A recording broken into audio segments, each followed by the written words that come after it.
Good morning. It's great to have you. Yeah, thank you for inviting me. Would you mind introducing yourself? Yeah, I'm right now associate professor and also group leader in the Department of Environmental and Resource Engineering at DTU, Technical University of Denmark. My research background is advanced materials and membranes. The application of my research mainly in water and energy technologies. The other thing is that I have been also, I think I'm quite into innovation. So I have been invented technology that was licensed by a company in Germany to produce the electrode for fuel cells, for instance. I'm now also on the way to making more innovations, and hopefully that can contribute to water technology.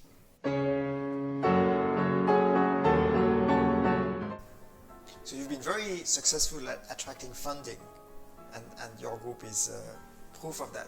And I was wondering whether there is any lesson you could share with fellow researchers looking to attract funding in how to pique the interest of industry.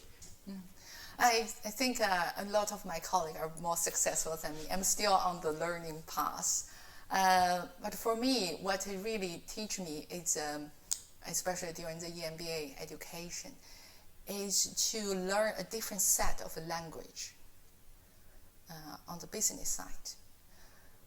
As a scientist, we are often trained with technical words, like efficiency or the performance, those are language. But if you want to pitch those value creation to the business side, they have very different KPIs. How are you going to translate what you do, the value you create, into the value they see the most in the business side? I think that's a bridge between the two sides. So that's one of the lessons I learned during the EMBA. Try to communicate and with their language. Can you speak a little bit about DeepTech? Because in a sense what you are doing can be called DeepTech. Yes. And there's been a lot of craze about digital technologies and innovation. But now DeepTech is just another ball game. I'd like to, maybe if you could explain the differences. DeepTech is application-inspired technology. And there has been a different area of deep technology. But in general, it's kind of technology that has a more profound impact over different disciplines. For instance, artificial intelligence, quantum computing, synthetic biology, advanced materials. So those ones have the capability to transform our industry, especially with the goal that to address a challenge in climate change or human health. The difficulties for deep tech is that they require very large capital investment and a very long development period as well. And the risk or technological risk is high, but the market risk is low because everybody knows the potential for quantum computing and artificial intelligence. It's not about whether you will have a market for it. It's more about can you get there and who can get there first. So I think it's by the challenge is that the long-term development and perspective of deep tech and short-term financial requirement for the business side, this often has conflicts. So I think it's dangerous to put all those risks on the shoulder of companies. Therefore, it's very important for government to step in, especially for the early stage development, to provide funding to de-risk the technology development. Once we prove, and then we can bring the industry in more involved, and then we can to develop in the long term. What does it mean in terms of the organization of a university to support those interdisciplinary efforts, as you describe deep tech to be first and foremost an interdisciplinary and kind of long-term quest? That's a good question. I think university by nature, they are structured based on disciplines. We have department of physics, chemistry, and energy, and different disciplines. Each discipline or department, they might have their own financial interests. Therefore, it's quite challenging for the department or for the researcher to collaborate across departments. So I think one thing is important is that how we structure university in the future. I think, for instance, Stanford University, they are trying to use a mission as a goal to structure their university, to unify the different disciplines under one umbrella. So that stimulates collaboration across disciplines. And here, are you referring to the School of Sustainability Exactly. that they just created? Yeah.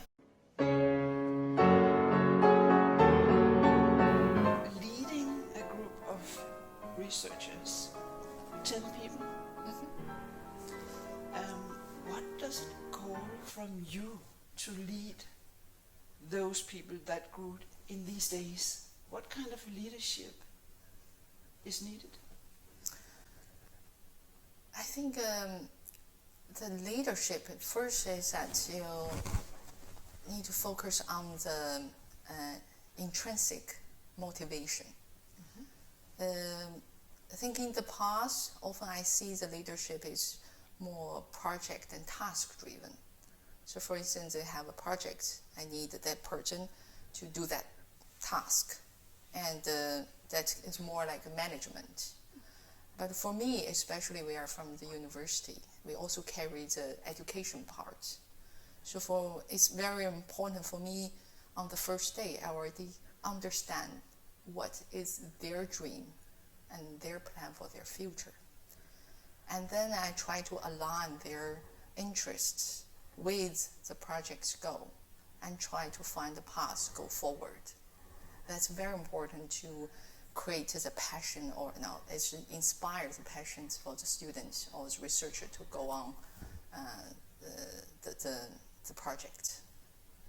So a very important role you take as a leader is to reach out and have important conversations for people to be open about their dreams and their ambitions. I think hiring is very important. That should start from the hiring process already, to find the person not only from the skill set that match the project, but also their passion, their dream also align with the goal of the project. How do you figure that out during a hiring process? What would you ask? What questions would you ask? Often I ask that, what do you want to be in 5 years? What motivates you? And what kind of a challenge you are facing right now? So those kind of more deep into their heart-to-heart conversation, rather than just see what is on your resume. It sounds like you are observant and aware that it's important to create psychological safety. Yes. It's a lot about relationships. How do you create psychological safety? I think one is that you try to show that, or to create that environment, you care what they feel. And then try to find a solution and toward their goal. So you share their goal, you share their challenge, and you try to find a solution to go forward. It's not easy. I don't think it will happen instantly. It takes time. I never hesitate to invest my energy into developing such a relationship and to create a safety of environment for them. When it doesn't work as intended, how do you cope with that? That's a very good question. That's That's a book I'm trying to find on the market. I haven't found one. No. I mean, a lot of books is about if everything goes well and how to lead the brilliant team forward.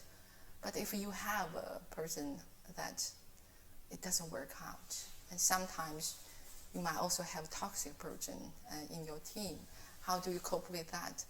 I don't think I have a perfect answer for that. I'm struggling with that as well. As all leaders and colleagues are struggling with how to deal with relational issues and differences in types and approaches. Yeah. A constant challenge.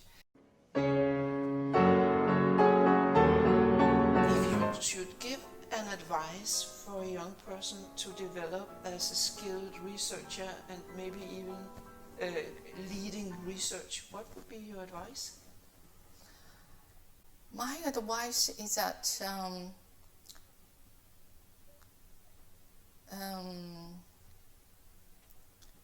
focus on the ability to reinvent yourself, because nowadays the technology development is so fast. We are at the time that we don't know what we are learned today will be relevant tomorrow. So, of course, you need some of the foundation for you to develop in the future, math, physics, and the language. But more important is ability to learn more, to reinvent more, and also never fear to step into the unknown. What often I see is that people try to stay inside of their comfort zone. You can work on one specific area for decades. That's good also. But I think in the future also very important to step out your comfort zone, reach out and to learn on the other side, the other areas. Often the innovation, the technology solution lies in between.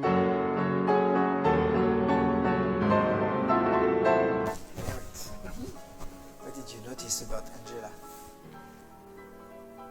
A lot of an ability to combine very different perspectives in one person, Angela. And I think the underlying energy is her curiosity. Even from she was a little girl looking over the ocean and saying, I want to go to the other side of the ocean and figure out what is there. And she's using that curiosity and courage now in her professional and in her approach. So curiosity was a very strong driver. When I listened to her, that came very much across.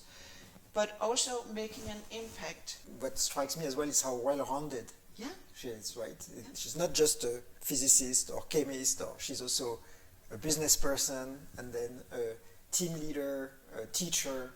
Yes, and being aware of looking at technical issues, but how important it is that the relational dynamics are in place in order to support creating results. She was totally clear about that, and she knows how to develop it. And also I noticed that she must, I guess she's a role model because she dares to ask questions, she dares to reach out, and she dares to stay with the feeling of being in doubt, which is a very inviting process for other people. Okay, if she can, I can as well. So probably she's a role model. You know, to that point, what strikes me is both that she has a very strong presence, like an executive presence, but also a lot of humility. Yeah, exactly. Yes, at the same time, and I think it creates a high level of influential power, because you get a sense. I took a note here. Her ability to communicate in a not forceful, egocentric way, but in a well-argumented way, where she shows the bigger picture and why. And that is very influential in a calm way.